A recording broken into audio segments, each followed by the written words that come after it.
सरकार से काम लेने के काबिल है और हमारे शहर का नुमाइंदा बिल्कुल नाकाम साबित हो चुका है।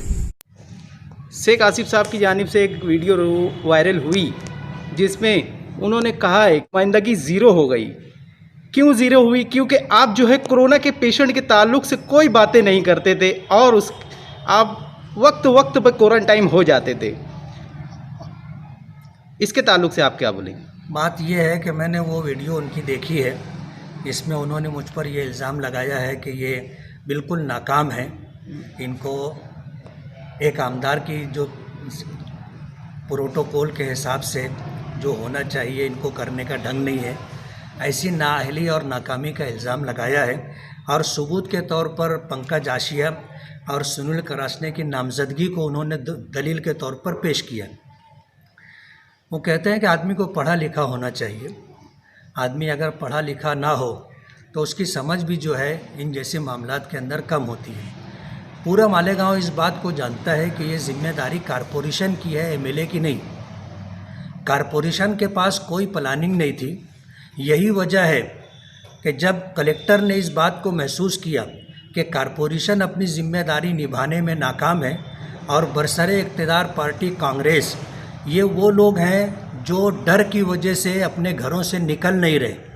मेयर बोलो, डिप्टी मेयर बोलो, एक हॉस्पिटल का अगर इन्होंने दौरा किया हो और इंतज़ामात जा कर के देखे हों तो एक तस्वीर मुझे बताना। मालेगांव की आवाम ने देखा कि हमने न दिन देखा न रात देखा। जिस वक्त मालेगांव में कोरोना की वजह से और महामारी के इस टाइम में हमारी जो जिम्मेदारी थी उससे बढ़ चढ़ करके हमने काम किया। जीवन हॉस्पिटल बोलो, मंसूरा बोलो और इसी तरह जो है सहारा हॉस्पिटल बोलो, सिविल हॉस्पिटल बोलो, हर जगह हमारी नुमाइंदगी है और उसकी वीडियो मौजूद है और मालेगांव के लोगों ने अपने चश्मे सर से देखा है। मैं ये बताना चाहता हूँ कि ये नाकामी और नाअहली भेजे गए कमिश्नर बोर्डे की और मौजूदा मेयर ताहिरा शेख की है। इनकी नाअहली और निकम्मेपन की वजह से सरकार ने इस बात को महसूस किया कि स्पेशल ऑफिसरान को भेजना ज़रूरी है, इसलिए आईएएस ऑफिसर पंकज आशिया को भेजा और उसके बाद पुलिस डिपार्टमेंट की मदद के लिए सुनील कड़ासने साहब को भेजा। तो ये दलील तो कारपोरेशन की नाकामी की है, लेकिन कहते हैं ना कि मारे घुटना सूरे फूटे सर। इन बेपढ़े लिखों को यही पता नहीं है कि किस चीज़ की दलील कहाँ और किस जगह पेश करनी चाहिए। मैं ये पूछना चाहता हूँ कि शेख आसिफ साहब जो मुझ पर नाकामी का इल्ज़ाम लगा रहे हैं, एक सियासी मुखालिफ होने की वजह से उनको यही करना चाहिए, लेकिन इस महामारी के दौर में उन्हें सियासत नहीं करनी चाहिए। उनको ये देखना चाहिए कि उन्होंने क्या किया। किसी हॉस्पिटल का उन्होंने दौरा किया हो तो बताना। सिर्फ जो है ठेकेदारों की सरपरस्ती करना और उनकी बिल निकलवाने के लिए जो है इस कारपोरेशन के लोगों को, ऑफिसरान को मैनेज करना।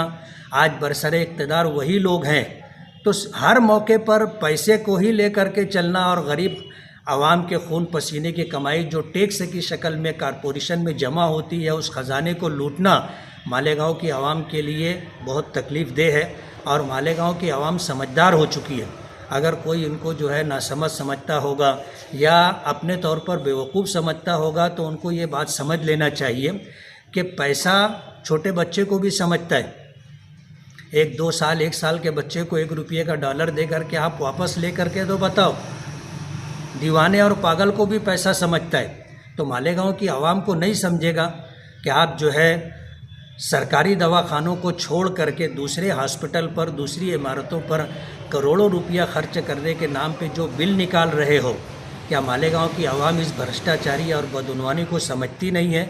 उन्हें ये बात समझ लेनी चाहिए कि हम ही नहीं, मालेगांव का एक एक बच्चा, मालेगांव का एक एक शहरी, पढ़ा लिखा और मज़दूर तबका कल आपसे हिसाब लेगा और आपको हिसाब देना पड़ेगा। इसलिए कि बरसरे इक़्तिदार टोला कांग्रेस पार्टी का है, मेयर उनका है, जो कुछ भी काला है, सियाह सफ़ेद है, सब जिम्मेदारी उनके ही सर जाने वाली है। 64 साइजिंग को क्लोज़र नोटिस मिली, उसके बाद बंद की गई, उसमें आपकी नुमाइंदगी क्या रही हज़रत? इस साइजिंगों को 6-8 महीना पहले क्लोज़र नोटिस दी गई और वो साइजिंगें बंद हैं।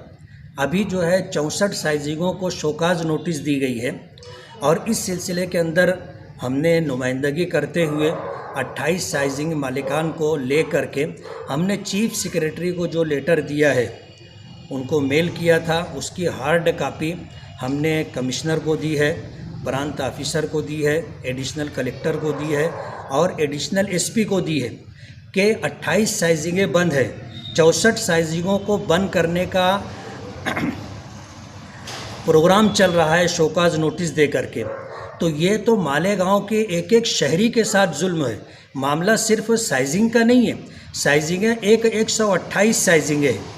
128 साइजिंगों में से अगर 90-95 साइजिंगें बंद हो जाती हैं तो ये 30-32 साइजिंगें मालेगांव के तमाम पावर लूम को भी मुहैया करा सकेगी और कारखाने चलेंगे, ये नामुमकिन है। जाहिर बात है कि अगर साइजिंग बंद की जा रही है तो कारखाने खुद ब खुद बंद हो जाएंगे और साइजिंग में काम करने वाले और कारखाने पर मजदूरी करने वाले ये सब बेरोज़गार हो जाएंगे। ये मसला सिर्फ साइजिंग का नहीं है बल्कि ये तो पूरे मालेगांव की जो है सनत के साथ जो है दुश्मनी है और इस बात को मालेगांव की आवाम को समझना चाहिए कि ये सिर्फ साइजिंग मालिकान का मसला नहीं है, कारखानों का मसला है। और कारखानों के सिर्फ बुनकर और सेठ लोगों का मसला नहीं है, हर एक मज़दूर का मसला है। और सिर्फ मज़दूर का मसला नहीं है बल्कि वो मज़दूर जिस घराने से ताल्लुक़ रखता है उस पूरे घर का, पूरी फैमिली का मसला है। पूरे शहर के लोगों को बेरोज़गार करने की एक साजिश है और हम पर जैसे नाअहली और निकम्मेपन का इल्ज़ाम लगाया जा रहा है। 2009 से 14 तक मैं था, उस वक्त साइजिंग पर बुरा वक्त आया था। उस वक्त के वज़ीर माहौलियात रामदास कदम के पास नुमाइंदगी करते हुए हमने वो मसला हल करके दिया था। शेख आसिफ साहब 2014 से 19 तक आमदार रहे। उस मौके पर ये 28 साइजिंगें बंद करवाई गई क्लोज़र नोटिस दे करके। अगर ये बहुत अच्छा काम करने वाले और कामयाब थे तो इन्होंने चालू क्यों नहीं करवा लिया? इंशाअल्लाह हम चालू करवा के बताएंगे और ये सबूत देंगे कि कौन काम करता है, कौन नहीं करता, कौन कामयाब है और कौन नाकाम है। उनकी नाकामी की सबसे बड़ी वजह है कि मालेगांव के लोगों ने महसूस कर लिया था कि 5 साल इनका निकम्मा और नाअहलियत का साल रहा है, इसलिए 38 से 40 हज़ार वोटों की लीड से उनको मालेगांव की आवाम ने शिकस्त दी है। उनको ये बात मान लेना चाहिए, कबूल कर लेना चाहिए, लेकिन ऐसा लगता है कि अभी तक हार उन्होंने कबूल नहीं की है और ये हार उनसे बर्दाश्त नहीं हो रही है। मुनाफ़क़त करते हुए मालेगांव के साइजिंग वालों के साथ, कारखानेदारों के साथ ये जो काम कर रहे हैं, मालेगांव के लोगों को आज भी पता है और जिनको पता नहीं होगा कल हो जाएगा कि ऑफिसरान को एक वफ्द लेकर के साथ में जाना और बाद में फिर ऑफिसर को फ़ोन करके ये कहना कि कोई भी काम मुझसे पूछे बगैर न मत करना। आज ऑफिसरान इनका टाइम ख़त्म होने के बाद ख़ुद से बता रहे हैं ये सारी बातें। तो ये जो मुनाफ़क़त और बदले की भावना के पेश नज़र मालेगांव के साइजिंग वाले और कारखानेदारों से जो इंतकाम लेने का काम चल रहा है, मालेगांव की आवाम इस बात को समझती है और इसका हिसाब व किताब करेगी।